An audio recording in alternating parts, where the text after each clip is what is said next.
Hello বন্ধুরা, চলে এসেছি নতুন একটা ভিডিও নিয়ে, মুভি রিভিউ অবস্থানে। তো কিছুদিন আগে একটা ট্রেলার বেরিয়েছে, সেটা হচ্ছে জাজ সিটি। যেটা হচ্ছে যে বেসিক্যালি 1971 সালে যে ওয়ারটা হয়েছিল, অ্যাকচুয়ালি 1971 সালে অনেকগুলো ওয়ার হয়েছিল, ঠিক আছে। তো 1971 সালে যে ওয়ারটা হয়েছিল, সেই ওয়ারটার বেস করে এটা একটা ওয়েব সিরিজ মানে হচ্ছে, সেটা সোনি লিভে বেরোবে, এই উইকেন্ডে বেরোবে।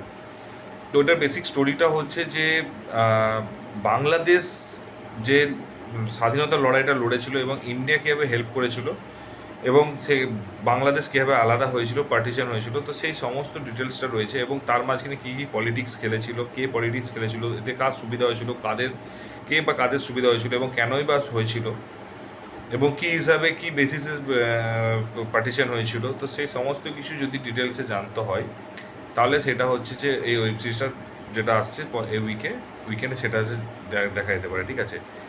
তো ইন্ডিপেন্ডেন্স ফ্রিডম অ্যাট মিড নাইটটা ছিল একটা, সোনি লিভ দুটোই মানে ফোকাস করেছে। যা বুঝলাম যে ও পাকিস্তানের সাথে ইন্ডিয়ার পার্টিশনটাও দেখিয়েছে, ইন্ডিয়ার সাথে বাংলাদেশের পার্টিশনটাও দেখিয়েছে, এবং সেখানে পাকিস্তানে কি মদত আছে কি নেই সেটা।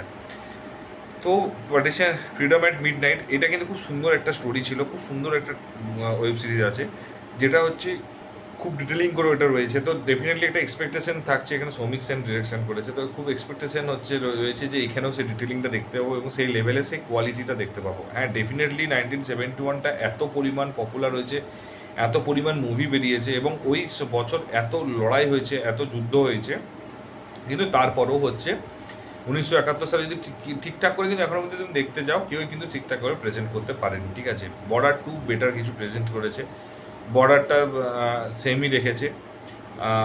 তারপরে যেটা 21 বেরোলো, বা যেটা হচ্ছে বেরোবে হচ্ছে আমাদের ফারহান আখতারে বেরিয়েছে যেটা, তো সে সমস্ত কিছুগুলোই হচ্ছে প্রত্যেকটাই হচ্ছে 1971কে বেস করেই বানিয়েছে, ঠিক আছে।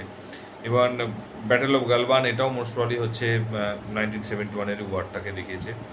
তো প্রত্যেকটা ওয়ারই অ্যাকচুয়ালি 1971 ফোকাস করেছে, বাট 1971 কেউ এখনো পর্যন্ত সেভাবে দেখাতে পারেনি। বর্ডার 2 বেটার দেখিয়েছে সবচেয়ে, বাট কিছু জিনিস মিসিং আছে। আশা করা যেতে পারে সেই জিনিসগুলো এখানে যদি দেখাই, যেটা 1949 কিন্তু অনেক কিছু হিডেন ট্রুথ, অনেক কিছু হিডেন হিস্ট্রি কিন্তু দেখিয়েছে, রিভিল করেছে, যেটা সবচেয়ে ভালো রিভিল করেছে, যেটা কিন্তু বেশিরভাগ কিন্তু মানে বেশি ওয়েবসাইট কিন্তু রিভিল করেনি। এবং এখানে একটা ক্লিয়ার ইন্ডিকেশন দেখাচ্ছে ট্রেলার শুরুতে, যে তুমি যে কাকে চুজ করবে, বাঙালি না মুসলমান। তো যেহেতু কলকাতার এখানে মানে মানুষেরা তারা হচ্ছে বরাবরই একটা দুটোই চুজ করছে, বাঙালি এবং মুসলমান, ঠিক আছে, দুটোকেই চুজ করছে, তাই তাকে মেরে দেওয়া হলো। এখানে তুই সিঙ্গেল কিছু চুজ করতো, তাহলে হয়তো তাকে ছেড়ে দেওয়া হতো। কারণ বাংলায় একটা প্রবাদ আছে যে ও ঝালেও আছে ঝোলেও আছে, তো সেই প্রবাদটাকে এখানে বোঝাতে এসেছে যে ভাই এখানেও ও হচ্ছে সবই করবে, সবই আছে বলতে চাইছে, ঠিক আছে, দুটোই চাই তার, যেটা পসিবল নয় ওদের কথা মতো। তো যাই হোক, সেটা নিয়ে এবারে কতটা, এবারে যত ট্রেলারটা এতটাই সুন্দরভাবে কাটিং করেছে, ওটা ফোকাস করছে একদম পুরো জ্যাজ ক্লাবটাকে, ঠিক আছে, যে একটা সুড়ঙ্গ আছে জ্যাজ ক্লাবে, এবং ওখানে হচ্ছে ওটার ভিতর দিয়ে জ্যাজ ক্লাবে যাবে, ঠিক আছে, এবং সেখান থেকেই হয়তো উৎপত্তি হবে বম ব্লাস্টিং বা লড়াইটা শুরু হবে হয়তো। তো এই ট্রেলারটা এত সুন্দরভাবে কাট করেছে যে তুমি শুধুমাত্র জ্যাজ ক্লাবটাকে ফোকাস করেছে, আর কোনো দিকে সেরকমভাবে ফোকাস করেনি, লড়াইটা হালকা ছুঁয়ে ছুঁয়ে চলে গেছে প্রত্যেকটা জিনিস। তো এতটাই কম স্পেস দিয়েছে এবং জ্যাজ ক্লাবটাকে এতটা বেশি ফোকাস করেছে। তো ওই জন্য কী করে মানে জিনিসটা, তুমি ট্রেলারটা কাটিংটা ভালো হলেও কিন্তু ইন্টারেস্টিং লেভেলে যেতে পারেনি।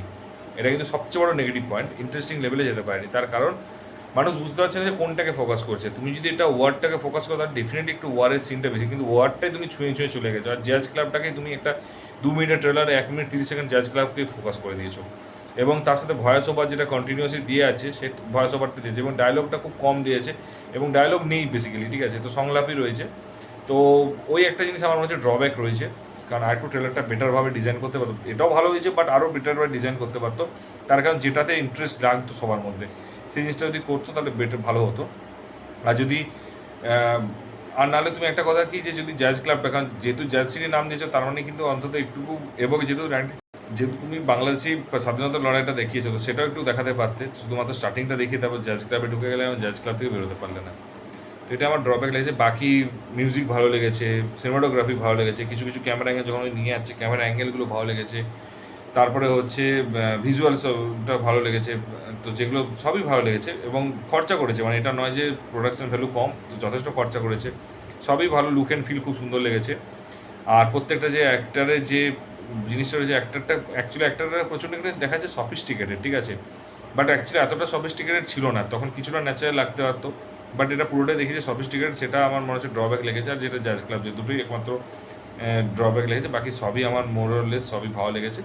তো তোমাদের যদি ট্রেলারটা দেখে থাকো কীরকম লেগেছে সেটা অবশ্যই জানিও, এবং তোমাদের কি আমার যে নেগেটিভগুলো লেগেছে সেগুলো তোমরা কি অ্যাগ্রি করছো কিনা সেটা অবশ্যই জানিও। আর যদি ভিডিওটা ভালো লেগে থাকে তাহলে অবশ্যই শেয়ার করো বন্ধুদের সঙ্গে, লাইক কমেন্ট করতে ভুলো না। আর হচ্ছে চ্যানেল যদি নতুন হতো সাবস্ক্রাইব করে দাও। দেখা হচ্ছে পরের ভিডিওতে, ভালো থেকো, take care, tata, bye by.